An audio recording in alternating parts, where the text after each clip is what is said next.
Welcome to 3 Count Commentaries. This is your host, MagMongoSlade. Today, NXT, December the 12th, 2023. A solid episode of NXT. Probably still my favorite wrestling show. It's the most fun show to watch because it's so ridiculous.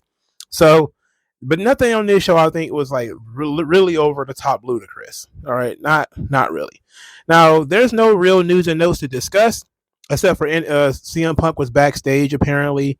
They teased that he might be on the show. I know a lot of the dirt sheets ran around, especially Fightful, ran around talking about how CM Punk was going to be on NXT. He was not on the show.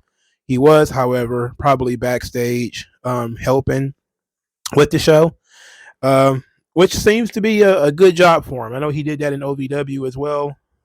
He often would help with young talent, and I know, of course, he did that in AEW as well.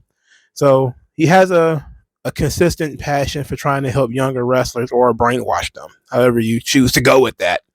Anyway, let's get into this show. So Trick and Melo start the show being accosted by paparazzi. There's a lot of cameras flashing because we still do that. And then Trick goes into, he cuts a short promo, not nothing much. And Carmelo Hayes goes into the building while Trick Williams talks to the media. Later, Carmelo Hayes goes down. He was holding his knee. He was upset, distraught. And Trick Williams is like, what's going on? What's happening here? And Carmelo says he's got attacked, but he doesn't know by who. But he's holding his knee.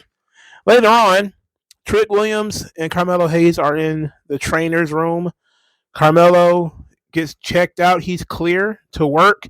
Trick Williams was very deeply concerned because Carmelo Hayes is supposed to be on SmackDown this week, as he was the guy that was picked by Shawn Michaels to represent NXT in the United States Championship Tournament. Okay, so after I wrap all of this up, I'm going to talk about that. Okay, so throughout the night, Trick Williams and Carmelo Hayes are together and they're trying to figure out what's going on. So Trick Williams asks Carmelo Hayes, does he know who attacked him? And he says no. But he has a good idea because he's only been hit like that one time by somebody. So he's got an idea of who it is. He's going to call their ass out tonight. So you think he's going to call them out earlier, but no, not at all. He waited until Trick Williams was in the middle of his confrontation with Ilya Dragunov. Now, let's talk about this. So Trick Williams comes out there, says he's been balling his whole life. Goes through, he's Trick McGrady, Trick James, bitch, just a bunch of stuff. So Dragunov interrupted him, and they have a pleasant conversation in which Dragunov says, once again, reiterated his respect for Trick Williams and that he's proud of Trick Williams. And he comes into NXT New Year's Evil with all the momentum in the world. But Dragunov has suffered too much to win the title, suffered too much to keep it, to let Trick Williams take it away from him. Trick Williams said that a couple of months ago, he would have wondered if he could beat Dragunov, but he knows that he can. Now, he's the guy. Now, he's the man in NXT. So as they're staring each other down, having a conversation, Carmelo Hayes comes out, and Trick Williams is a little perturbed. He's like, now it's not the time. You can't do this right now. And Carmelo Hayes is like, no. We definitely need to have this conversation. Dragunov tries to remove himself from this so that they can figure out whatever it is they need to figure out. And then Carmelo Hayes says the same person who attacked me is the same person who attacked Trick, and then said it was Ilya Dragunov. So Dragunov and everybody else is like, oh, hell no. Nobody's buying this one, dog. This one is not going to, oh boy, that dog don't hunt. All right, so this is ridiculous. So Carmelo Hayes starts saying how who has the most to benefit from these two guys arguing. Obviously, it would be Ilya Dragunov because he knew that if he had to fight one of them, he would have to fight both of them. So he decided to pit them against each other.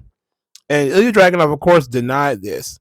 And then Carmelo Hayes continued by saying that Ilya Dragunov consistently instigated things between the two of them. So then Ilya Dragunov said, look, I'm not going to be a part of this. And he's going to leave. So he turns around to leave. Carmelo Hayes continues to bicker with him. So Dragunov says, look, I hope you find out who attacked you, if it even happened. And that brought a wash of doubt. And Trick Williams is like, wait, what? So Trick is like very, very confused. So Carmelo Hayes is standing there and he says, once again, that Ilya Dragunov has been trying to drive a wedge between the two of them. He doesn't deserve to be the NXT champion like Trick does. So he goes to grab the title. Ilya, of course, gets into a tug of war with it. And Carmelo Hayes snatches the belt and dings Trick Williams in the head with it. At this point, the crowd is chanting, Melo is guilty. And some people are chanting, no, he's not. But other people are telling Melo is guilty. And look, this one was too obvious, right? This idea that Ilya Dragunov all of a sudden started attacking people from behind. This man who looks like he eats human hearts, all of a sudden attacking people from behind randomly. No, nobody's buying that one. Nobody's buying that one, dog. Carmelo Hayes is it's clear though that he's trying to force himself into Trick Williams' spotlight. You know, when Trick Williams is trying to do his thing, Carmelo Hayes comes in and interrupts and just wants to be a part of it. And I'm guessing when they finally have this fallout, it's going to be the same thing. Like, you know, Trick didn't want to share his spotlight, but Carmelo had no problem sharing his spotlight with Trick. And it's also, of course, the overall story that he doesn't want to play second fiddle to Trick Williams. So this was all interesting. All right, this is an interesting storyline development that they tried to blame it on Dragunov, only for Carmelo Hayes to ding Trick Williams in the head with the belt, which of course we're going to find out was done on purpose. So there was some storyline progression here. There was some. It's going to take a while because I don't think this thing is actually going to be like official. Like the turn is actually going to happen until New Year's Evil. I mean, you got to have a storyline for the rest of the year. And I think Trick versus Melo as a story for most of 2024, especially since, you know, it doesn't seem like anybody's going anywhere right now. So with that being said, let's talk about Carmelo Hayes being the person who was chosen by Shawn Michaels to represent NXT in the US title picture. Okay, so I thought that they did an attack storyline to justify Carmelo Hayes losing in the tournament by saying that he was attacked on NXT a couple of days prior. And if he loses in the tournament, it will be because he had a knee injury. Now they're implying that the knee injury is fake and he still has to wrestle Grayson Waller on Friday. Now, here's the catch. If he loses, he looks like a goof. You know, like, if he wins, then does he really still need to be in NXT? So, like, there's not a lot of benefit to picking somebody like Carmelo Hayes because we all kind of figure he should be on a higher level. And why put him in the tournament if he's not going to win it? And it's pretty clear that he's not going to win it. He may beat Grayson Waller, I don't know, but it's pretty clear that he's not going to win it. It's also pretty clear that they're slowly turning him heel. And if there is a cross section of the SmackDown audience, which is probably going to be a very small one, who watches NXT, then he's going to be a heel going into a match with Grayson Waller, who is a heel. But then again, of course, if you give the fans a choice, they'll probably choose Carmelo Hayes over Grayson Waller. But I just don't see the benefit of him being the guy to represent NXT in the tournament. To me, it seems like, yes, he is the most likely to be ready to graduate. Him, Brian Breaker, Tiffany Stratton, several others are people who are ready to graduate from NXT. But at the same time, even if you win this tournament, which he's not going to win, he's also not going to win the U.S. title. So why put him in this scenario? He's already did unnecessary jobs on television. Why do it again? So here's hoping he actually wins. You know, I like Grayson Waller, but it's pretty clear to me from looking at things that Kevin Owens is probably going to beat Austin Theory, and then Grayson Waller is going to end up beating Carmelo Hayes, and then Kevin Owens is going to beat Grayson Waller because that's boring, and that's exactly the kind of stuff that Triple H would do. Now, I just wouldn't do it because Carmelo Hayes is a valuable asset. Why continue? Like, they're already doing too much of that with Dragon Lee, where he just comes up and loses a bunch of matches. It's like, why? What's the point of that? How is that going to get him more over? Him being brought up to lose a bunch of matches to mid carders? Like, what's the benefit? I don't know what the benefit is to that. But then again, I'm not a big brain, big nose guy like Triple H. I have no idea. But Trick Williams is amazing. The crowd loves him.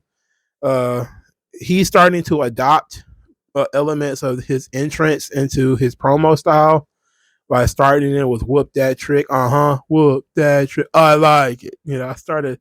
He's starting to integrate that into the regular promos. So I like it. This is good. Dragon Ball versus Trick Williams is going to be fun business. I fully expect that's when the heel turn will happen, though. And that's when we'll finally reveal who attacked Trick Williams. But we definitely need some legitimate red herrings. That Dragunov thing didn't work at all. Like, it didn't work in even a little bit. Nobody believed it. Nobody bought that. Nobody. All right, so the show actually started with Cora Jade with the new titties. She's talking about how the fog has been lifted because she's been gone for so long, and the people begged her to come back, and this is how they treat her. And that no matter how deep the division is, everything is better with her involved. Lyra Valkyria came out there. You already know what happens. Various people started coming out because somebody started cutting a promo. So that means other people interrupted. We ended up with Nikita Lyons out there in a tag team match. Nothing of substance was had in this entire segment. Nothing of substance was said at all. In fact, nothing of substance was said between these four people the entire night. But there was some intrigue.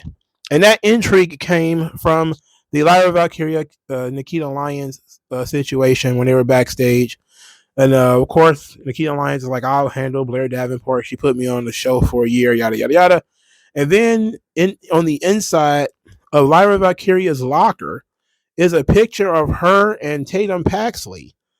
And Lyra Valkyria is like, wait a minute, that's supposed to be Becky Lynch. And so apparently Tatum Paxley can use Photoshop.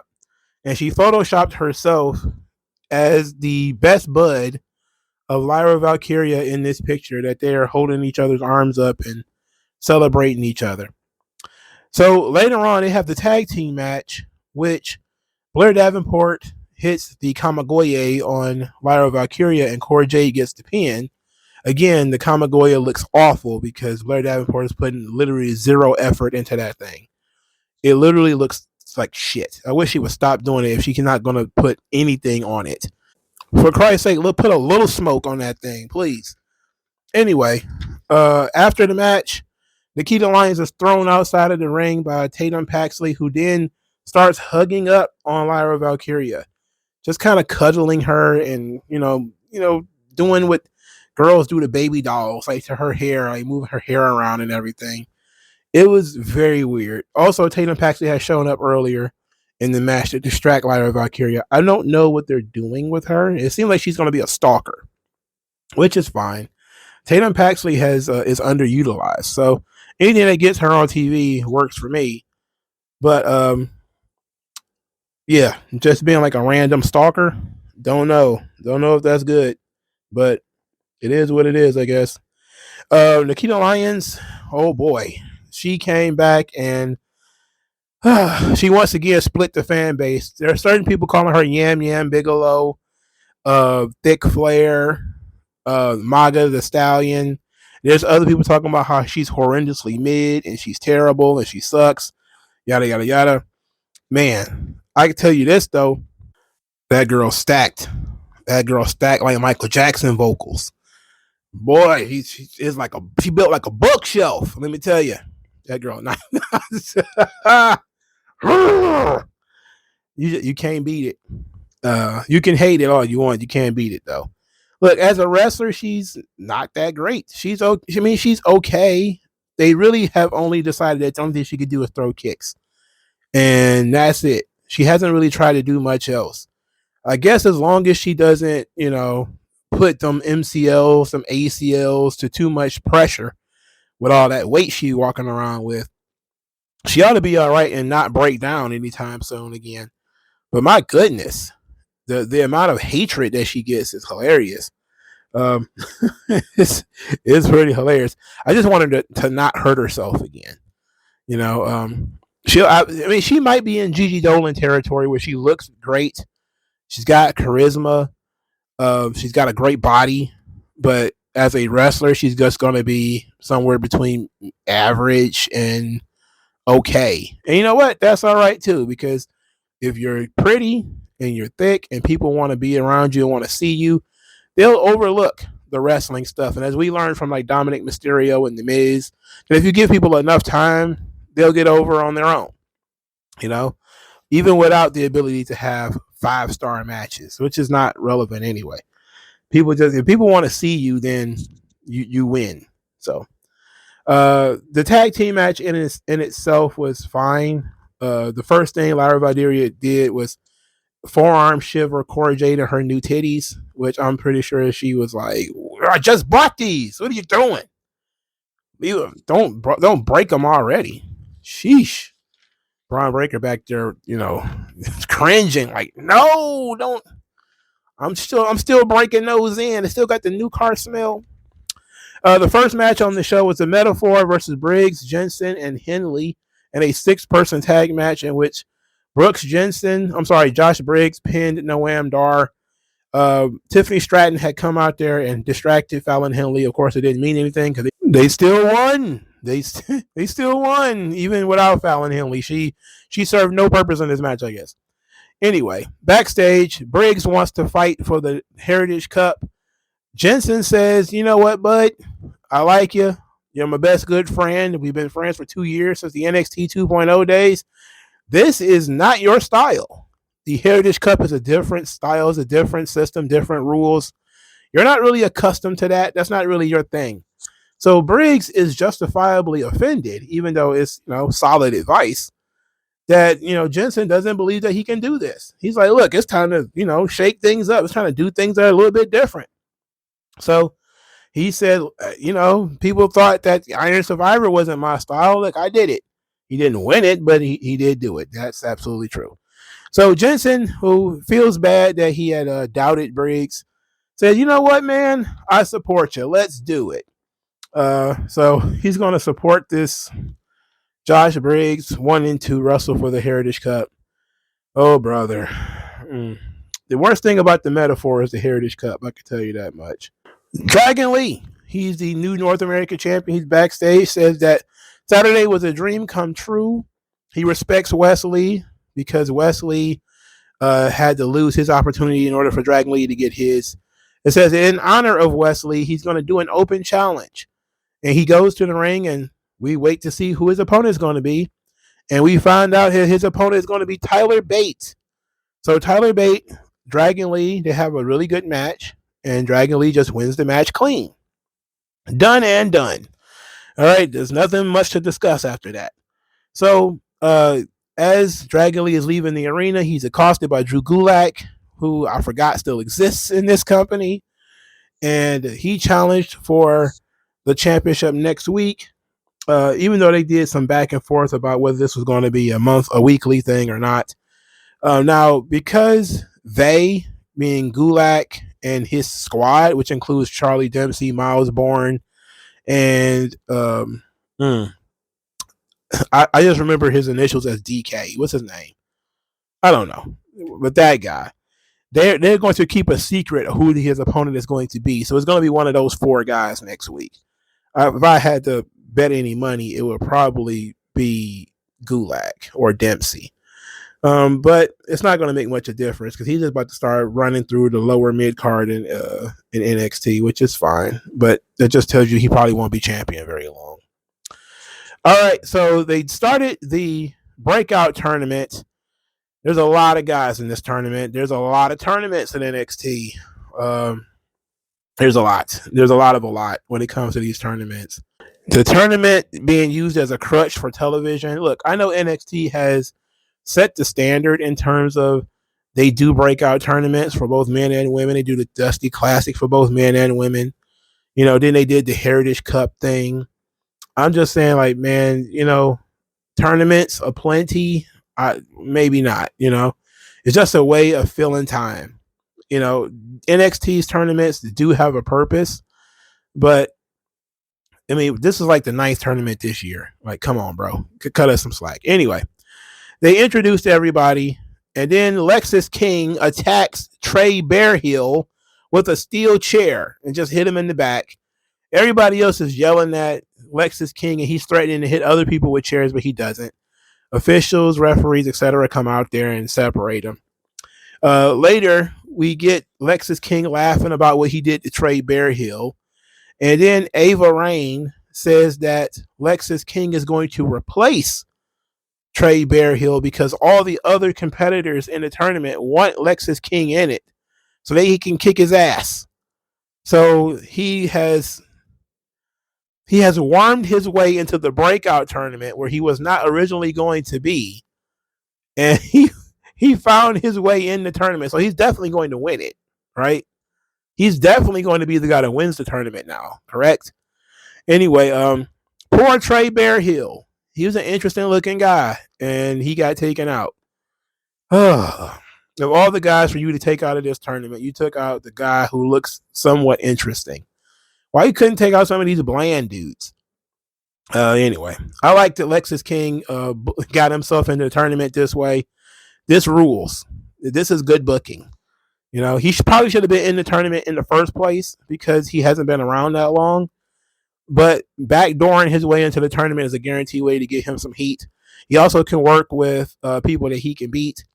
And him with a championship match in his back pocket could be excellent television because he's doing fun stuff. Now, before we go too much further away from Lexis King, let's talk about this registered Lex offenders. So if you don't know what I'm talking about, hear me out. So Lexis King is ironically one of the funniest guys in NXT. From how he looks to how he performs, everything about him is funny. So in order to be a fan of his, like the Bayhive or what's Taylor, the Swifties, you have to have a name for your fandom.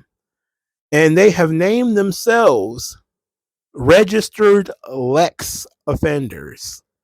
And even he doesn't like that. He thinks it's going too far. Even he thinks it's ridiculous. But if you look up Lex offenders on Twitter, there are proud and passionate Lex offenders. Man, what on earth is going on? Why would you ever want to call yourself a Lex offender? You certainly are going too far. Look, I'm starting to think that, there was a rapper by the name of Little B back in, about maybe 10, 12 years ago, a long time ago, over 10 years ago, maybe, where people were saying like, oh, thank you, base God.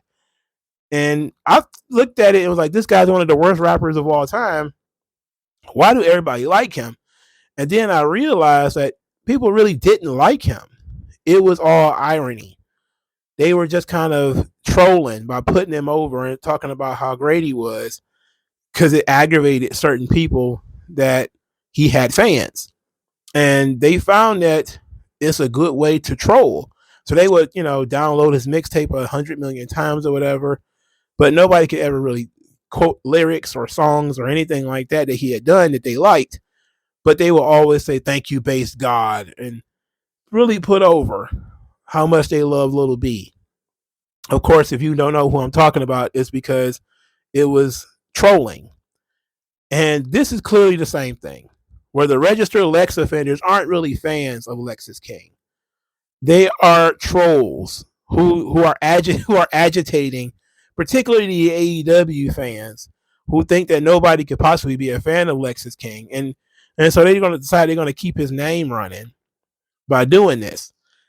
I will say this, though. Calling yourself a registered Lex offender is deranged. Stop doing that. Please don't call yourself a Lex offender. Yes, he looks funny.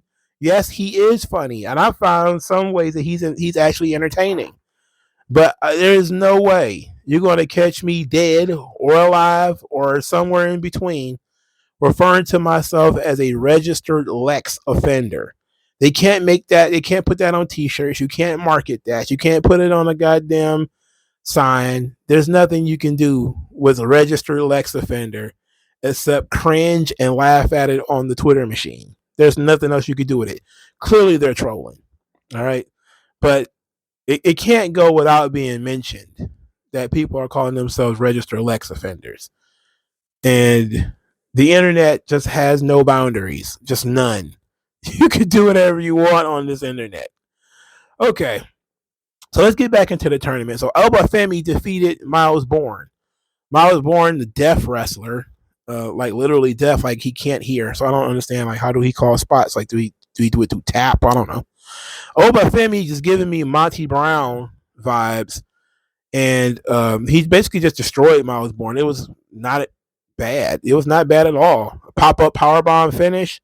Obafemi wins. It was solid. Can't complain.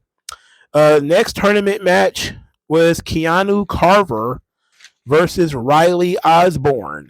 So Riley Osborne is the guy from Chase University. He's kind of small, pretty plain looking. He's got the Conan O'Brien hair, is kind of the Yusuke Urameshi hair, and Thea Hale is crushing on. That's the story for him. So he's in the tournament, and Thea Hale has a crush on him. So he's the fourth wrestler from Chase University, and it's incredibly entertaining that they refer to Chase University like it's a real university. And speaking of Chase University, they did a bake sale and got $66, which you could have sold fried ass and got more than $66. You know, I've seen bake sales rake in like hundreds of thousands of dollars on a college campus. You got to be inept to get $66. That's not even going to pay for the cost of the goods. You're in debt from that. Anyway, there's a proposition for Andre Chase now for him to make more money. But we'll talk about that when they develop it a little bit more. The overall thing here is Thea Hale wanted to watch Riley Osborne, and then she did get to watch him.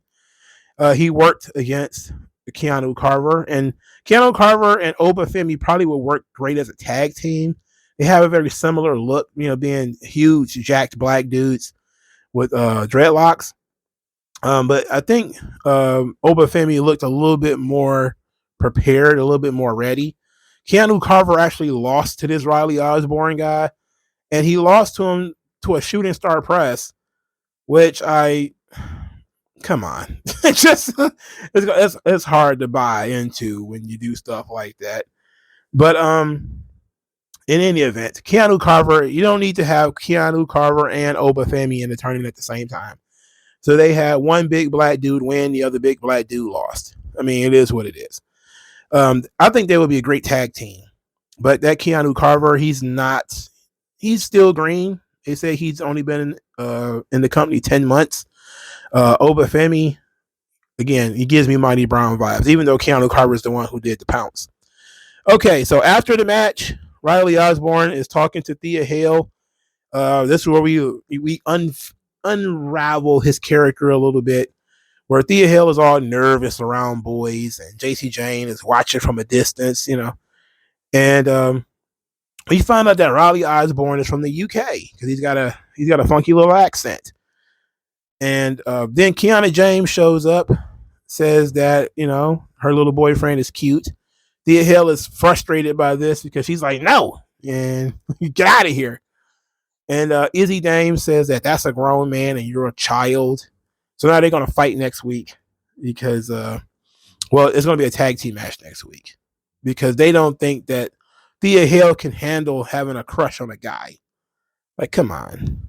It's quite funny if we're being honest. It's entertaining to think that, you know, Thea Hale has got a crush on this guy. But they're continuing to treat Chase University as if it's real. And in any event, the tournament is going fine. Obafemi should win the tournament if Lexus King doesn't. But now that Lexus King is going to be in it, he's probably going to win it. And I'm not mad about that because it's the right thing to do. You put the guy over who has the most to benefit from this. Okay. Tiffany Stratton says that she's tired of Fallon Henley. She's sick of Fallon Henley's existence. And she's going to put that cowgirl in her place after she said that Fallon Henley is cheap and she can't afford to dress like her, can't afford to drink from the top shelf like her, and there's nothing she can do that would make her more like Tiffany Stratton. It was actually one of the Tiffany Stratton's better promos. It actually was not bad. I don't know what they're doing with Joe Gacy, but he was on a forklift this week. It's actually called a high-low, and he was wearing a hard hat, and he was talking to Joe Gacy. Or he was talking to Joe Coffey, and he says from one Joe to another, it takes a Joe to know a Joe, and I'm a Joe with a cup of Joe. It was stupid. It was like two different kinds of stupid. What are they doing with Joe Gacy? What is this about? Are they trying to, I know his gimmick when he was on the Indies was that he was a lunatic, but that was because he was dangerous. Now he's just unhinged, and he's doing WWE style comedy where he's wearing a hard hat and he's got, crazy comments to make, and he's popping up out of nowhere. Surprise, you would never expect Joe Gacy was in this box covered in styrofoam or whatever. It's like, yeah, who the hell wants that, really? Who cares? All right, Dijak and Eddie Thorpe, they go to a no contest, or basically Eddie Thorpe wins by disqualification after Dijak rammed him into the top rope. Technically, it was the top turnbuckle, and everything broke and came apart, and it ended up cutting Dijak on the head, and he bashed his head on there and everything, and he's bleeding. And they're doing this whole thing where he's going to attack Eddie Thorpe while using the broken top rope, and that gave Eddie Thorpe the win by disqualification. So they're going to continue this feud even though it's already been going on for too long, for Christ's sake. Very professional of Dijak to get his head, split open and still keep going. Continue working heel. The referee didn't stop it. I think he broke out his gloves, but that was about it. Very weird that you tried to kill this guy and ended up cutting yourself. It only happens to the best of them, right? I have no interest in watching Dijak. I have no interest in watching the LGBT Tatanka right now. This ain't working out for me. I don't know who decided that these two guys just work great together and we're going to have 100 matches, but I wish you would change your mind. Please change your mind. If you got anything for Eddie Thorpe, please change your mind. Do something else with this guy. But the top rope break-in was an interesting spot. I wanted to know where it leads to. And also, of course, Dijak continued to kick his ass after the match because, nobody helped him either because why would they? All right, so this is NXT. Fun show. Not too bad. The Trick Williams and Carmelo Hayes thing has taken a turn for, just absolute laughter because there's no way it's Ilya Dragunov, right? The women's division is pretty deep. They decided to build around them tonight again. So everything's working out. They probably could use some main roster talent to boost up the visuals, especially for New Year's Evil. But I'm willing to take it, a little bit at a time. But let me know what you guys think. Like, share, subscribe. I'll talk to you guys later. Peace. MagMongoSlade. Best house I ever drew, Daddy.